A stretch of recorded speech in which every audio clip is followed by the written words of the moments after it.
हाय दोस्त, मैं नारायण कुमार आप सभी का यूट्यूब चैनल में स्वागत करता हूं।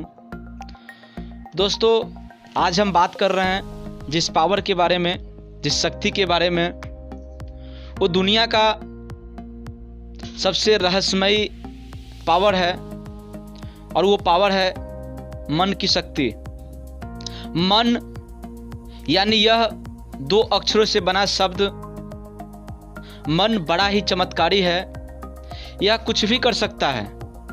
समस्त धर्मों के साथ साथ विज्ञान भी मानता है कि मन को साध कर हम संसार का कोई भी सुख प्राप्त कर सकते हैं, चाहे वो आर्थिक हो, शारीरिक हो, मानसिक हो या भौतिक।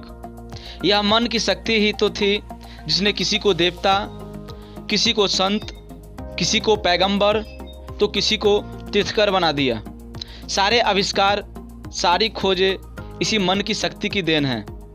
मन के सही इस्तेमाल से कोई भी साधारण से साधारण व्यक्ति भी असाधारण बन सकता है। इस पे मन की शक्ति में क्या होता है वो हम आगे बताएंगे। दोस्तों, अगर अभी तक आप वीडियो को लाइक, शेयर और सब्सक्राइब का बटन नहीं दबाए हैं तो कृपया दबा दीजिएगा। मन की शक्ति का सबसे बड़ा उदाहरण है सूरदास।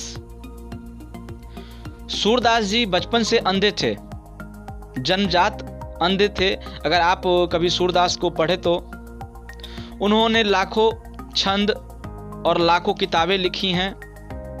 आपको जानकर हैरानी होगी कि वो जन्मजात अंधे थे, उनको दिखाई नहीं देता था, जिसकी वजह से घर वालों ने उन्हें निकाल दिया।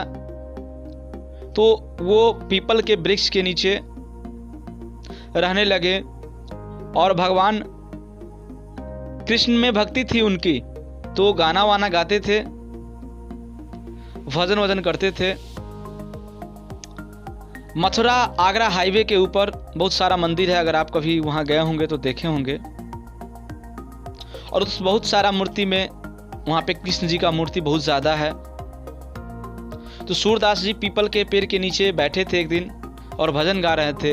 एक गुरु आए और बोले कि तुम यहाँ क्या कर रहे हो, तुम मंदिर के पास जाओ। तो बोला ठीक है। उसके बाद वो मंदिर में चले गए। भगवान को वो कभी देखे नहीं थे, लेकिन कल्पना के अंदर,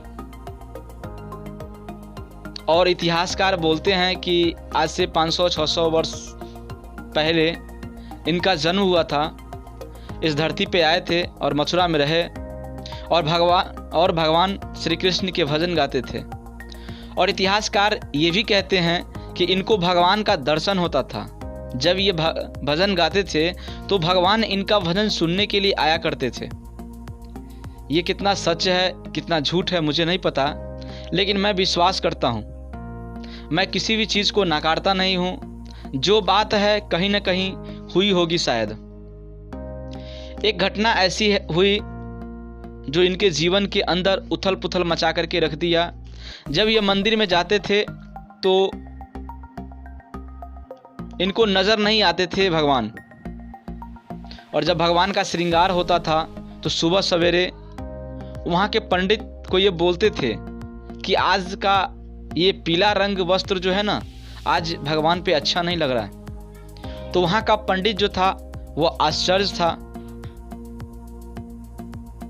इसे सूरदास जी से बोले कि तुम तो अंधे हो, तुम्हें दिखाई कैसे देता है? तो सूरदास जी बोले कि आँख से दिखाई दिया तो क्या, मगर आँख से अगर दिखाई नहीं देता है तो क्या हुआ, मन से तो दिखाई देता है, रोज मिलता है वो मन से। अगले दिन फिर श्रृंगार होता था तो बोलता था कि हाँ आज हरे रंग का वस्त्र काफ़ी शोभता है इन पे। तो ये लोग देख करके, ये सुन करके पंडित जी काफ़ी आश्चर्यचकित हुई और पंडित जी को एक दिन मस्करी सूझी और उन्होंने क्या किया, एक षड्यंत्र किया और भगवान को कपड़े उस दिन पहना ही नहीं, पत्तों से ढक दिए। जब पत्तों से ढक के श्रृंगार हुआ और जब पर्दा हटाया गया तो सूरदास जी वहाँ गाना गा रहे थे और गाना गाते गाते बोले कि भगवान भी गरीब हो गए हैं, आज पत्तों में आए हैं। तो वहाँ के सभी लोग काफ़ी आश्चर्यचकित रहा। तो दोस्तों, मन की शक्ति से भगवान को भी पाया जा सकता है। कोई भी शरीर का बाधा आपके रास्ते नहीं, अगर आप मन से मजबूत होते हैं तो। जब एक और इसी में दूसरी कहानी है, जब एक दिन सूरदास जी नहाते नहाते कुएं में गिर गए तो भगवान को बोले, हे भगवान, अब तो आप ही का सहारा है, अब आप मुझे बचाओ। तो उसमें कहा गया है कि ये बाल रूप में आए भगवान, और जब भगवान का हाथ पकड़े तुलसीदास तो स्पर्श जैसे ही तुलसीदास किए तो इनको लगा कि अच्छा, आज तक जो ख्वाबों में आते थे आज वो हकीकत में आ गए। तो सूरदास जी और कस के उनका बाँह पकड़ लिए। तो जैसे ही उनको कुएं से निकाला गया, उसके साथ साथ भगवान भी निकले, और जैसे ही बाहर निकलते हैं तो उनको एक जोर से झटका मारते हैं और छोड़ देते हैं। तो जैसे ही भगवान श्री कृष्ण छोड़ते हैं उनको, तो उस पे सूरदास जी का एक बड़ा बढ़िया दोहा है, हाथ छुराए जात हो निर्मल जानी के मोहे, हाथ छुराए जात हो निर्मल जान के मोहे, हृदय से जब जाओगे तो सबल जानूंगा मैं तो है। मतलब सूरदास जी कहते हैं कि हे भगवान, हे मेरे प्रभु, हम अभी शरीर से कमजोर हैं, तो आप हमसे हाथ छुरा के जा रहे हैं, आप मेरा हाथ झटक रहे हैं। अगर आप उतना ही बलवान हैं, अगर आप ज़्यादा ताकतवर हैं, तो आप मुझे अपने आप को हृदय से निकाल करके बताइए, मेरे हृदय से आप जाइए। दोस्तों, इसी के साथ फिर मिलते हैं अगले वीडियो के साथ, तब तक के लिए नमस्कार।